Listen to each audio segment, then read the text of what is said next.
All right, here's what we got. Looking at a compost system, it has a series of pumps. You get the filter pump for the pool. There's a waterfall pump and a booster pump for the spa. That's the waterfall pump, spa booster, and that's the pump for the pool. I left that one running because I want you to see that this is wet. Okay, it's not a huge leak, but it's a leak. There is no union. Well, there's a union way down here, but that's of no consequence. And you have to. It's got to be cut. You got to cut pipe to fix that. So minor leak, but a leak nonetheless. I also found some water further down here, and because it's behind the seal plate. Okay, so this water, there's a little water right there, very likely coming from the leak earlier mentioned. But the water that's back here can't be from that, because the water would drain down to here and would not have gotten back here, and yet I was able to locate a little bit of water on that side. Now, I think that's a potential leak. I think there may potentially be just a gasket. I'm not able to find any water under here. Okay, that's dry. So it's probably not a seal, but I think potentially there may be a gasket problem. The booster pump seems fine. The waterfall pump has an old style check valve. After this runs for a few minutes and turns off, you can hear this valve bumping. So it's actually failing, frankly, a little at a time. When it does the bump, it shoots a little bit of water out of the pump, as you can see down there.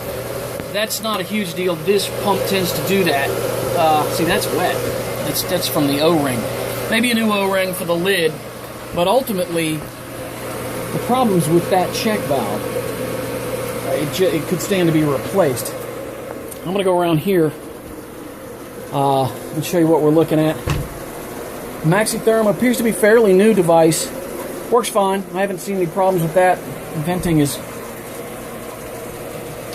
maybe a little questionable, but it seemed okay. I let it run for about 10 minutes. It didn't shut down or anything, so I think it's probably all right.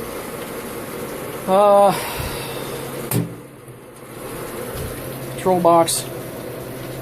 Everything is. I'm able to operate things from the control box using the service mode. All right. Now I want to show you a couple things. You see that dirt on the top of the cell there, and then of course you can see some droppings on the floor and over here. It's you got some rats. Given the wooded sort of an area that we're in, that doesn't seem particularly terrible. The problem is, of course, rats chew wires. All right, this is the flow sensor for the Aquarite, so I can't technically test the Aquarite while the flow sensor cord is broken. Now, that cord, this is not the first time this has happened. You can see where the chew marks are. Here's a splice. This clearly is not the first time this has happened. Again, not a huge deal. That's probably okay. That can probably be repaired easily enough. The issue that I would be more concerned about is the age of this cell. See, that's a 5E0506. This thing appears to have been manufactured in June of 2005. If that cell works, I would be very, very surprised. It is I'm not saying it doesn't. I can't test it, of course, because I don't have a flow switch. It would be very unusual for a cell of that nature to run for that amount of time. They just don't last that long. This is wired hot. I shut off the pump, and that didn't turn off.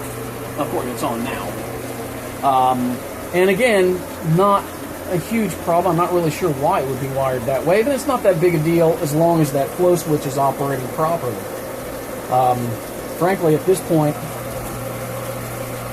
well, I mean, there's no way to know until after unless you fix the flow switch.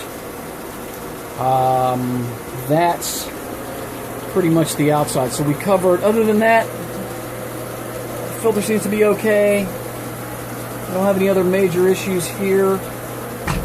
The valve actuators work. I was able to operate the waterfall, the jets, the spa. I was able to operate everything using the controller in the house, which is inside what used to be the garage, and what I'm given to understand will one day be the garage again. See that ERR2? That indicates, technically, it's a sensor problem. That's a temp sensor issue.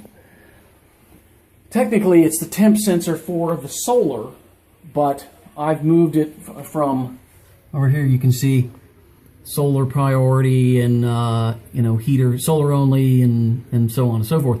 Doesn't matter where I move it, it still says ERR2. There is, without doing any further troubleshooting, I couldn't say, there is some sort of a temp sensor problem that's going to have to be dealt with. Other than that, oddly enough, even at that, it will turn on the heater. It will turn on the spa. It operates the valve actuators to the spa. They work just fine. Everything seems to function from the controller. So that's likely, there's probably a bad sensor that needs to be replaced. That's about all I can think of. By and large, not terrible. The vessel seems to be in relatively good shape. It is a PebbleTech surface. I was told that there were some leaks at one time. As you can see, that's been repaired.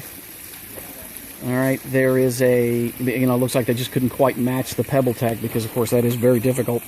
There's another one of those down here, and another one of those over there.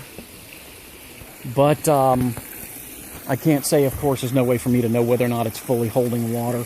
You can see, I found a spot over here where where there's tape on the tile, and somebody at some point was testing to make sure that it was holding water.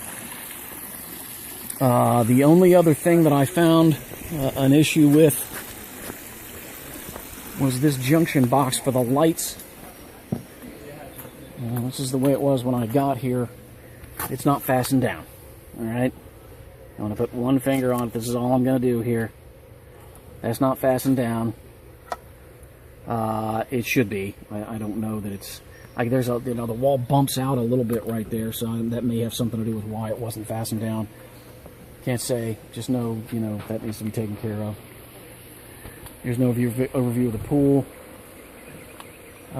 Waterfall comes out from inside those rocks, and inside these rocks. Water flows just fine. Don't see any problem with that. That's what I have.